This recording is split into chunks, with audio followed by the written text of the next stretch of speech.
हिंद। आज हम भंडार क्रय और सेवा उपार्जन नियम, जिसके 2 भागों में हमने अध्ययन किया है, उसी में आगे कंटिन्यू करते हैं।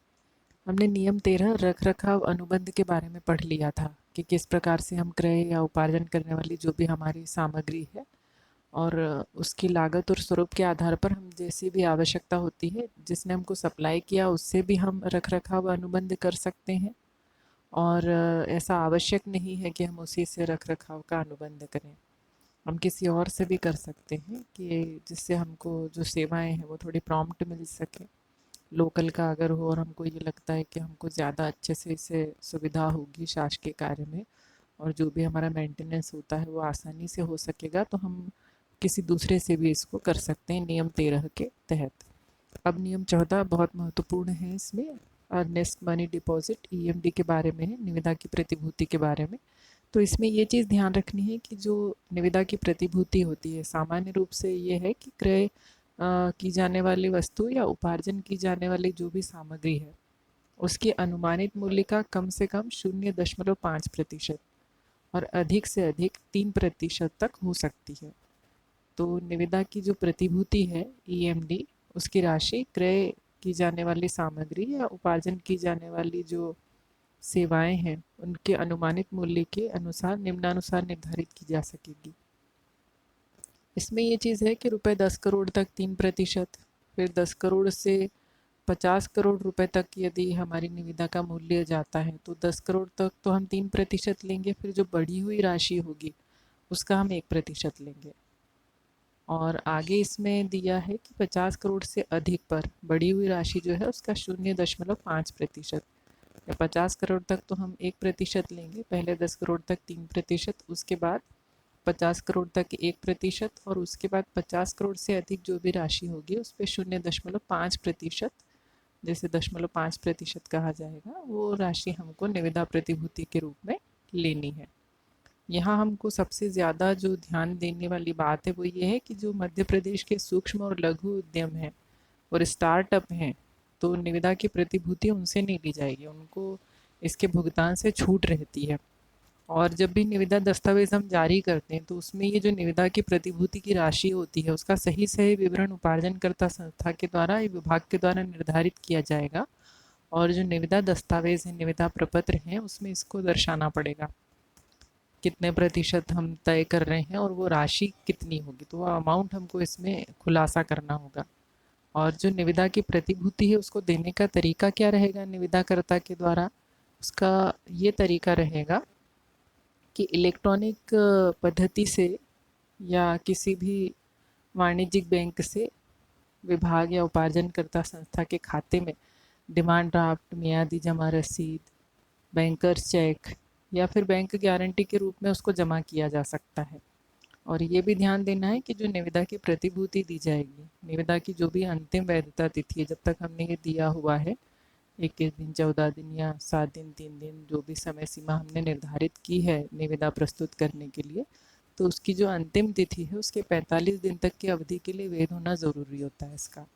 जितने भी असफल निविदा करता है उनकी निविदा की प्रतिभूति को जैसे निविदा की अंतिम वैधता तिथि होती है उसकी समाप्ति के बाद ज़्यादा से ज़्यादा 30 दिन के अंदर लौटा देना चाहिए। मतलब यथाशीघ्र लौटाना चाहिए, पर अधिक से अधिक 30 दिन के अंदर उसको लौटा देना चाहिए। ये भी बात ध्यान रखने योग्य है कि जैम पोर्टल पर निविदा के द्वारा हम यदि क्रय करते हैं तो अर्नेस्ट मनी कैसे ली जाएगी, उसके प्रावधान जैम पे जो प्रचलित हैं उसके अनुसार उसको हमें करना पड़ेगा। अगले नियम 15 में हम निष्पादन प्रतिभूति के बारे में देखते हैं। तो निष्पादन प्रतिभूति के बारे में बात करते हैं। जैसा हम जानते हैं इसको पीजी बोला जाता है, परफॉर्मेंस गारंटी।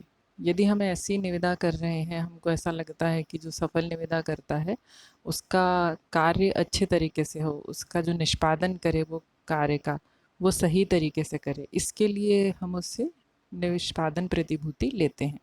और निष्पादन प्रतिभूति की जो राशि होती है वो सामान्य रूप से जो भी हमारे संविदा का मूल्य है उसका 3% होगी। निष्पादन प्रतिभूति की राशि में एक बात यह है कि इसको नकद में भी दिया जा सकता है, या फिर यह है कि किसी भी वाणिज्यिक बैंक के डिमांड ड्राफ्ट के रूप में, मियादी जमा रसीद के रूप में, बैंकर्स चेक के रूप में या बैंक गारंटी के रूप में भी हम जमा कर सकेंगे। और हम जानते हैं कि जो बैंक गारंटी प्रस्तुत की जाएगी फिर उसको हमको सत्यापन भी कराना होगा बैंक से। और ये जो निष्पादन प्रतिभूति होगी परफॉर्मेंस गारंटी, हम जानते हैं कि जो सफल निविदा करता है उसी से ली जाती है ये। जो निष्पादन प्रतिभूति ली जाएगी वो जितनी भी हमने बाध्यताएं बनाई हुई हैं अपनी संविदा में, अपने कॉन्ट्रैक्ट में, कि कोई भी कार्य है वो इस तरीके से पूरा होना चाहिए, उसकी टाइम लिमिट बनाई है, उसकी गुणवत्ता को ध्यान में रखते हुए मटेरियल के उपयोग करने के बारे में अगर हमने कोई बाध्यता डिसाइड की हुई है, तो वो सभी बाध्यताएं पूरा हो जाने के बाद में भी वो 60 दिन तक की अवधि के लिए वैध होना ज़रूरी है। लगभग 2 महीने तक उसको वैध होना चाहिए निष्पादन प्रतिभूति को। और निष्पादन प्रतिभूति सफल निविदाकर्ता से ली जाती है हम जानते हैं, और तब उसकी जो निविदा प्रतिभूति हमने उससे ली हुई है उसको हमें लौटाना चाहिए। फिर हम इसको एडजस्ट भी कर सकते हैं, समायोजन भी कर सकते हैं इसका। और फिर वही बात आती है कि जैम पोर्टल पर अगर हम निविदा द्वारा क्रय करते हैं तो निष्पादन प्रतिभूति जो होगी, परफॉर्मेंस गारंटी जो होगी, वो जैम में अगर इससे कुछ अलग नियम प्रचलित होंगे तो हमको उसके अनुसार इसको लेना रहेगा, वो एग्जीक्यूट करने पड़ेंगे नियम। नियम 16 में प्रदायकर्ता को प्रदाय आदेश के बारे में दिया हुआ है। जब हम पूरी प्रोसेस कर लेते हैं, निविदा के बारे में डिसाइड कर लेते हैं कि सफल कौन है, तो फिर उस जो प्रदायकर्ता होता है, सप्लायर होता है, उसको सप्लाई ऑर्डर देना पड़ता है, प्रदाय आदेश देना पड़ता है। तो सफल निविदाकर्ता जो है उसको प्रदाय की अवधि निर्धारित करते हुए कि कितने समय में उसको हमें माल सप्लाई कर देना चाहिए, किस जगह पर करना चाहिए, वो सब डिसाइड करते हुए क्रयकर्ता या उपार्जनकर्ता जो भी संस्था है वो प्रदाय आदेश जारी करती है। और उसका यह दायित्व होता है कि एक जो निर्धारित समय सीमा है उसमें जितनी भी गुणवत्ता, जो अपेक्षित गुणवत्ता की सामग्री है उसका प्रदाय हो। और प्रदाय आदेश में स्थान भी अंकित करना चाहिए, अवधि भी अंकित करना चाहिए। और यदि वो निर्धारित समय में प्रदायकर्ता हमको प्रदाय नहीं करता है तो उस पर कोई शास्ति भी आरोपित की जा सकती है। तो ये चीज़ें हमें ध्यान रखनी चाहिए कि प्रदाय आदेश में हम इसका स्पष्ट उल्लेख करें, समयावधि का और निर्धारित स्थान का, तभी हम उस पर पेनल्टी इम्पोज कर पाएंगे, अन्यथा हम उस पर पेनल्टी इम्पोज नहीं कर पाएंगे प्रदायकर्ता पे। तो ये बातें हमें नियम 16 के तहत ध्यान रखनी है। नियम 17 में आता है उपार्जनकर्ता जो अभिकरण है उसके माध्यम से प्राप्त सामग्री का गुणवत्ता निरीक्षण। जो सामग्री हमें प्राप्त होने वाली है हम उसका गुणवत्ता का निरीक्षण कर सकते हैं, और ये इस एस्पेक्ट में भी सही रहता है कि कोई ख़राब गुणवत्ता की सामग्री हमारे पास न आए। हम उसको अच्छी तरीके से देख भी लें कि वास्तव में हमने जो स्पेसिफिकेशन दिए हुए हैं उसके अनुरूप ये सामग्रियाँ हैं भी अथवा नहीं। तो पहला बिंदु ये आता है कि जो उपार्जनकर्ता अभिकरण होता है जिसके माध्यम से अगर कोई विभाग है, कोई कार्यालय है, किसी उपार्जनकर्ता अभिकरण के माध्यम से, एजेंसी के माध्यम से कोई सामग्री क्रय कर रहा है, तो वो जो भी उपार्जित की जाने वाली सामग्री है उसकी गुणवत्ता को सुनिश्चित करने के लिए वो जितनी भी सामग्रियां हैं उसका प्रदाय पूर्व निरीक्षण कर सकेगा। इसके पहले कि वो सप्लाई करे हम जाके उसका निरीक्षण कर सकते हैं, या जो उपार्जनकर्ता अभिकरण है उसके द्वारा उसका निरीक्षण करवा सकते हैं। और ये जो उपार्जनकर्ता अभिकरण है ये निरीक्षण के लिए किसी निरीक्षण एजेंसी को नियुक्त कर सकते हैं, जो सामग्री प्रदाय करने से पहले ही निर्माण स्थल पर जहाँ मैन्युफैक्चरिंग यूनिट है वहाँ जाके उसका निरीक्षण करेंगे। और निरीक्षण करने के बाद ये जो निरीक्षण करता एजेंसी है वो उसके बारे में एक अपना क्वालिटी कंट्रोल स्टिकर लगा सकती है, जैसे आप लोगों ने देखा होगा कि चेक्ड है ना, क्वालिटी चेक इस प्रकार का वो कर सकती है कि हमने इसको अच्छे तरीके से देख लिया है और जैसा हमें चाहिए उसी हिसाब से ये है। तो ये चीज़ भी इसमें की जा सकती है। और प्रदाय के बाद में जो अभिकरण है वो स्थल पर रैंडम निरीक्षण भी कर सकता है ना। जब ऐसा नहीं है कि प्रदाय के पहले ही होगा, बाद में भी वो देख सकते हैं। इससे ये सुनिश्चित होगा कि सामग्री जो है वो निर्देशनों के अनुरूप ही प्रदाय हुई है।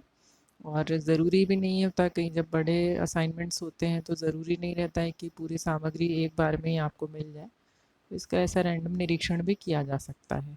लेकिन यह है कि भुगतान के पहले ये सुनिश्चित किया जाना चाहिए कि सामग्री जो है उसका निरीक्षण हुआ है और वो हमारे जो स्पेसिफिकेशंस है उसके हिसाब से ही है।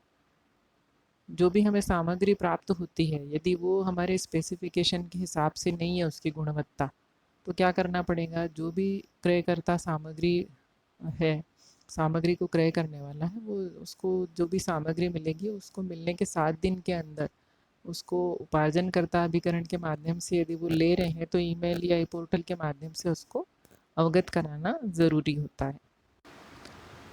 अब ये जो 18(1) में दिया हुआ है, आंशिक भुगतान के बारे में दिया है, जो नियम 18 भुगतान का एक भाग है।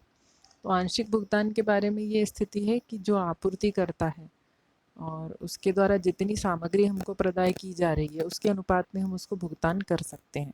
कई बार ऐसी स्थिति रहती है कि हम पूरा जो अप्रूवल रहता है वो एक बार में ले लेते और फिर उसका भुगतान जैसे अंश के रूप में हमको प्राप्त हो रही है कोई सामग्री, एक बार एक सामग्री दिया, अगली बार उसका आधा भाग दिया। तो अगर इस प्रकार से है तो जितना वो हमको प्रदाय कर रहा है सामग्री, उसके अनुपात में हम भुगतान कर सकते हैं। ये सहूलियत भी रहती है इसमें। 19 में विलंबित भुगतान के बारे में दिया गया है कि यदि हम भुगतान में देरी करते हैं तो उसका क्या प्रभाव रहेगा। वैसे हम वित्तीय संहिता में भी जानते हैं, नियम 13 और 14 में हमने पढ़ा था कि किसी भी प्रकार का जो निर्विवाद भुगतान होगा उसके लिए हमको देरी नहीं करनी चाहिए। उसी का स्वरूप यहाँ भी दिया हुआ है कि अगर विलंबित भुगतान की स्थिति बनती है तो भारत सरकार के जो सूक्ष्म, लघु और मध्यम उद्यम विकास अधिनियम 2006 में उल्लेखित जो भी उद्योग आते हैं, उनको इस प्रक्रिया और दरों के अनुसार जो भी सक्षम प्राधिकारी रहेंगे या काउंसिल रहेगी, वो शास्ति अधिरोपित कर सकती है इन पर, जिसके कारण भी इस प्रकार के भुगतान में विलम्ब होता है। अगले चैप्टर में हम पढ़ेंगे कि क्रय उपार्जन प्रक्रिया में पारदर्शिता, गुणवत्ता, प्रतिस्पर्धा, औचित्य और मितव्ययिता को अपनाने के लिए नियम 20 में क्या प्रावधान दिए गए हैं। तब तक के लिए धन्यवाद इसे सुनने के लिए, और जय श्री महाकाल।